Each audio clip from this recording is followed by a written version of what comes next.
Hello दोस्तों, how are you. मैं हूँ स्वाति। आपका मेरा यूट्यूब चैनल पे बहुत ही स्वागत है मेरे दोस्तों। तो आज का एकदम इंटरेस्टिंग टॉपिक है कि द एज ऑफ 35 मतलब 35 साल के उम्र में अपनी ज़िंदगी को सही दिशा कैसे देनी है, या 35 के उम्र में नए से जीना कैसे शुरू करना है। मेरे दोस्तों, ये हर किसी की ज़िंदगी में एक वक्त ऐसा आता है कि एज एज होती है 35 या 35 प्लस या 35 आने वाली होती है। तो वो टाइम पे अगर आपकी सेविंग ज़ीरो रहेगी तो बिल्कुल घबराना मत मेरे दोस्तों। अभी भी आपकी उम्र गई नहीं है, अभी भी आपके पास दूसरा मौका होता है। तब 35 के पहले जो लोग होते हैं ना, वो इधर उधर भटकते रहते, उनको लगता है कि पैसा ही सब कुछ है मेरे दोस्तों। लेकिन द एज ऑफ 35 आपको ये समझ में आएगा कि खाली पैसा होने से सब कुछ नहीं होता है। ज़रूरी आपकी सेहत भी है, आपका पीसफुल माइंड भी है, मानसिक शांति भी है मेरे दोस्तों। इसीलिए मैं कुछ टॉपिक आपको बताऊंगी। अगर आपने वो अपनी ज़िंदगी में अपना लिए तो आप द एज ऑफ 35 के बाद भी अपनी ज़िंदगी खुशी से, एंजॉय से और मतलब एकदम सुख से जी पाओगे। तो याद रखना। और चौथा और पांचवा जो टॉपिक है वो अगर आप सुनोगे और अपनी ज़िंदगी में अमल करोगे मेरे दोस्तों, तो जैसे आपकी ज़िंदगी स्वर्ग जैसी सुंदर बनेगी। जैसे मानो आप अपने हाथ से स्वर्ग का जो होता है ना दरवाज़ा, वो खुद ही खोल रहे होते, ऐसा आपको लगेगा। तो सबसे पहला टॉपिक जो होता है वो है अपने पैसे बचाओ। दोस्तों, बहुत सारे लोग दिखावे में खर्च करते हैं कि उनके पड़ोसी ने महंगी गाड़ी ली तो हमको भी लेना चाहिए, पड़ोसी ने आईफोन लिया तो हमको भी लेना चाहिए, बच्चे जिद कर रहे हैं उनको बाइक चाहिए, उनको ये चाहिए, वाइफ बोल रही है कि हॉलीडेज़ पे जाना है। तो जो कमाने वाले लोग होते हैं ना, वो एकदम प्रेशर में आते हैं। तो इसी दिखावे के चक्कर में वो लोग कर्जा लेने लगते हैं और एक टाइम पे ईएमआई इतनी बढ़ जाती है कि रातों की चैन की नींद भी छीन जाती है लोगों की। लोग डिप्रेशन में आ जाते हैं और एक वक्त ऐसा भी आता है कि ईएमआई वाले घर पे आ जाते हैं पैसा वसूली करने के लिए। तो इंसान को सब कुछ चीज़ें अपनी बेचनी पड़ती है, या कोई कोई लोग अपनी ज़िंदगी से भाग जाते हैं। ये सिचुएशन ना आनी चाहिए, इसके लिए आपको दिखावा एकदम कम करना है मेरे दोस्तों। आपके ज़िंदगी में जो भी है, जैसे मान लीजिए आपकी सेविंग थोड़ी बहुत ही है या कुछ भी नहीं है, तो भी आपको अपनी ज़िंदगी पीसफुल जीनी है। तो अभी भी आप 2-3 हज़ार का एसआईपी करना स्टार्ट कर दो, इमरजेंसी फंड बनाना स्टार्ट कर दो। दोस्तों, मुसीबत है ना, आपको आने से पहले व्हाट्सएप या फ़ोन नहीं करेगी कि मैं आने वाली हूँ करके। आपके घर में कोई इमरजेंसी आने वाली है तो आपको वो पत्र या फ़ोन करके नहीं बताएंगी कि इतना पैसा रेडी रखना, हॉस्पिटल का इतना बिल आने वाला है मेरे दोस्तों। तो इसीलिए आपको अपना इमरजेंसी फंड बनाना है, अपने लिए हेल्थ इंश्योरेंस लेना है, अपनी वाइफ के लिए हेल्थ इंश्योरेंस लेना है, ताकि ज़िंदगी में कोई बड़ा खर्चा है या हॉस्पिटल का कोई बड़ा बिल हो जाए तो फिर आपको रिश्तेदार के पास इधर उधर मांगने की ज़रूरत ना पड़े, या फिर अपना जो प्रॉपर्टी है घर भी वो बेचने की ज़रूरत ना पड़े, या फिर कर्जे में डूबने की ज़रूरत ना पड़े। इसीलिए आपको इमरजेंसी फंड रखना बहुत ज़रूरी होता है मेरे दोस्तों।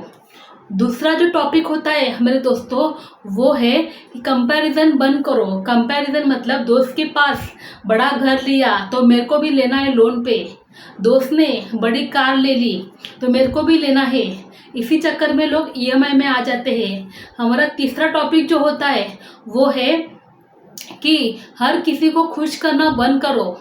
हर किसी को खुश करना इसलिए बंद करो क्योंकि आप चाह कर भी दुनिया के हर व्यक्ति को खुश नहीं कर सकते, फिर चाहे वो आपके कुटुंब में क्यों ना हो, फिर चाहे आपके पड़ोसी, आपके परिवार में ही क्यों ना हो।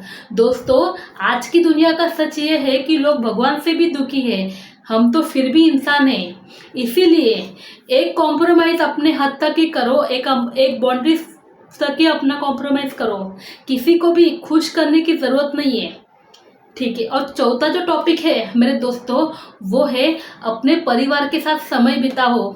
अपने वाइफ को थोड़ी सी वक्त मिले तो शाम को एक कप चाय उसके साथ बैठ के पियो, या बच्चों लोग का होमवर्क ले लो, या बच्चों और वाइफ लोग के साथ कोई मेले में जाओ, थोड़ा सा बाहर खाना खाने जाओ, अपनी ज़िंदगी भी जियो। ये बहुत ज़रूरी होता है 35 के बाद, क्योंकि पता नहीं ऊपर वाले का कब बुलावा आ जाए। इसके लिए मेरे दोस्तों अपनी ज़िंदगी भी जीना स्टार्ट करो। लोग बोलते हैं, एक वाक्य आपको बताती हूँ, लोग बोलते हैं कि ज़िंदगी बहुत छोटी होती है, ज़िंदगी बहुत छोटी होती है। मेरे दोस्तों, ज़िंदगी छोटी नहीं होती, लोग जीना ही देर से शुरू करते हैं। इसीलिए अभी आपका एक फेस मतलब एज का, जैसे मान लो एक आदमी अगर 70 साल जीता है, एक एज्यूम करते हैं, तो 35 साल आपके चले गए, तो अभी भी आपके पास 35 साल है, मतलब जीवन का दूसरा पड़ाव आपके पास बाकी है। तो वो आपने अच्छे से जीना है, ताकि जब 60 साल 70 साल के बाद हॉस्पिटल के कहीं बेड में पड़े हो या फिर बिस्तर पे पड़े हो, तो ऐसे नहीं लगना चाहिए कि यार मेरे को यहाँ पे जाना था, या फिर मेरे को ये खा के देखना था, मेरे को ऐसी ज़िंदगी जीनी थी। मेरे दोस्तों, इसीलिए अपने जो दिल करे वो थोड़ा बहुत खर्चा अपने ऊपर भी करो। एक सच की बात आपको बताने वाली हूँ मेरे दोस्तों, आप यहाँ अपने लिए जीने के लिए भी आए हो, अपने 7 पीढ़ी का इंतज़ाम करने के लिए नहीं आए हो। आपके बाद आपके तीसरे पीढ़ी को आपका नाम तक पता नहीं होगा मेरे दोस्तों। इसीलिए उनके लिए इतना स्ट्रेसफुल प्रॉपर्टी लेके, ईएमआई का बर्डन लेके, या फिर एकदम अच्छा भले एकदम बैंक बैलेंस अपना मन मार के पेट काट के अच्छा बैंक बैलेंस जमा के कोई मतलब नहीं है। आपको अपने सेविंग में से थोड़ा पैसा खर्चा भी करना है। आपको 3 हिस्से करने हैं। एक होता है अपना सेविंग, एक होता है अपना इमरजेंसी फंड, और एक होता है जो अपना खुशी का एंजॉयमेंट, जैसे कहीं पिक्चर में जाना हो, या कहीं महीने में 2 बार डिनर पे जाना हो, या बच्चों के साथ कहीं पार्क में जाना हो, या फिर जो भी आपका दिल करे छोटी बहुत चीज़ें अपने घर पे लेनी हो, तो उसके लिए एक फंड होना ज़रूरी है मेरे दोस्तों। याद रखना, अमीरी खाली पैसों से नहीं होती है।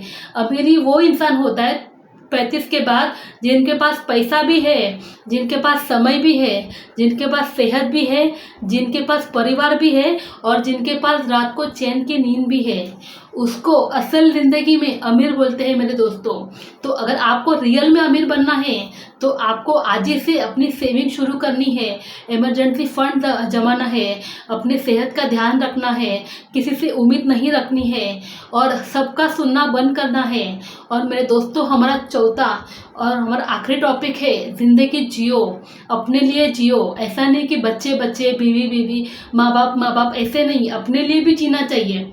हम हैं तो सब है, वरना कुछ नहीं। इसीलिए अपने भी छोटे छोटे शौक पूरे करो। और हमारा 5वां जो टॉपिक है मेरे दोस्तों, सबसे ज़रूरी है, किसी की बात दिल पे मत लो।